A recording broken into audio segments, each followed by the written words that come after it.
Nagaa waaqayyo isiniif haa baay'atu assama akkam jirtu ani nagaa kooti galata waaqayyo har'a yaada tokko qabadhee dhufee innis immoo obboleessa keenya komeediyaan Shoraa Abdataa lubbuun akka darbe baay'een keenya miidiyaa adda addaa irratti argaarra jirra baay'een keenya isaaf gaddaarra jirra akkaataan du'a isaa baay'ee nama gaddisiisa eenyuun akka ajjeefame akkamitti akka du'e ganaa wanti barame akka hin jirre hundumti keenya iyyuu beekna miidiyaa hordofaarra waan jirruufi egaa waaqayyo dhugaa obboleessa keenya haa baasu jechuudhaan kan hafe dandeettii keenya wanta goonuu tokkollee hin qabnu jechuudha waaqayyo dhugaa obboleessa keenya haa baasuu fi akkasuma immoo hiriyoota isaa maatii isaa jaallattoota isaa hundumaatiif waaqayyo jajjabina haa kennu obboleessa keenyatti waaqayyo haa araaramu jechuu ani hin danda'u because waaqayyo otoo nuti jirru yoo nutti hin araaramne erga duunee waaqayyo nutti araaramu waaqayyo sitti araaramu waaqayyo boqonnaa siif haa kennu jechuun kuni dubbii sobaati.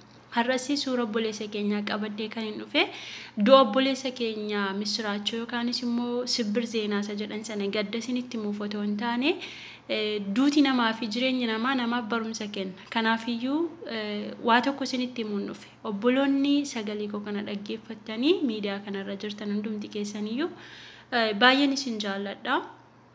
Nama kamiifiyyuu jireenya nanawaa maaliifi waan nama jaalladhuuf nama kamiifiyyuu jireenya nanawaa jechuudha.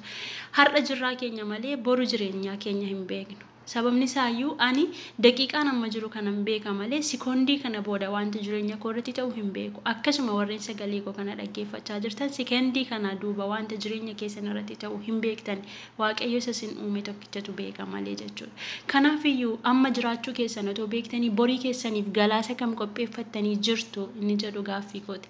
Galaa bara baraa qopheeffattanii jirtu bakka itti boritti boqottan obboleessi keenya Shoraa Abdataa anitti dhiyeenyaan baay'ee beekuu baadhus walii barreessinee wajjin seenan beeka nama artii keessatti guddachuuf tattaaffii guddaa qabudha nama jajjabaatudha garuu gargaarsa akka hin qabne yeroo baay'ee dubbata ispoonsera akka barbaadu nama isa bira dhaabbatu akka barbaadu garuu hojii artii keessatti guddatee dhalootaaf fakkeenya ta'uu akka qabu wajjin seenan beeka gadi fageenyaan icciitii isaa beekuu dhiisuu nan danda'a haa ta'uutii garuu yeroo gabaabaa keessatti kaayyoo guddaa ta'uu qabu abjuu guddaa ta'uu qabu yeroo gabaabaa keessatti lubbuun isaa darbee maatii isaa firoota isaa hiriyoota isaaf gadda guddaa ta'e akkasuma nutti illee baay'ee nutti dhaga'ame jechuudha.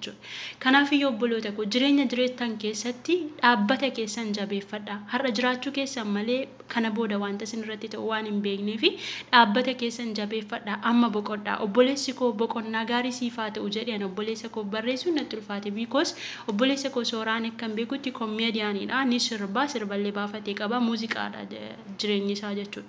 Kanaafiyyuu nama gooftaa Yesuus Kiristoosiin fayyisaa lubbuu isaa godhatee fudhatee miti.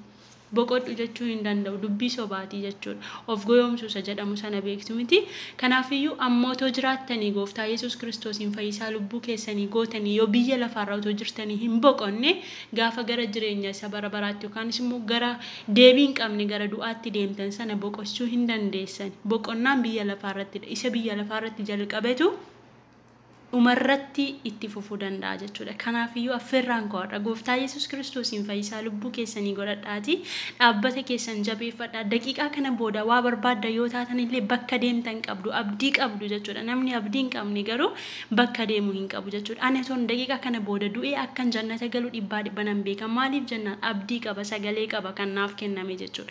Warreen kaan garuu ganaa deemtanii boqottanii gaafa namni du'e sitti waaqayyo boqonnaa siif haa kennu jannata isaa galchu jechuudha. Soba lafa kanarra toon jiroon jannata galee jira isinis lafa kanarra too jirtanii jannata yoon galle yookaan gara gooftaa Yesuus Kiristoos dhuftanii yoo hin boqonne jireenya bara baraatti galuu hin dandeessanii boqochuu hin dandeessanii kanaafiyyuu suura obboleessa koo fidee kanan dhufe irraa baradhaa dhaabbannaa keessan tolfadhaa dhumni keessan akka bareeduuf jireenya keessan mana waaqayyoo keessa jabeeffadhaa isiniin jechuun barbaada eebbifama.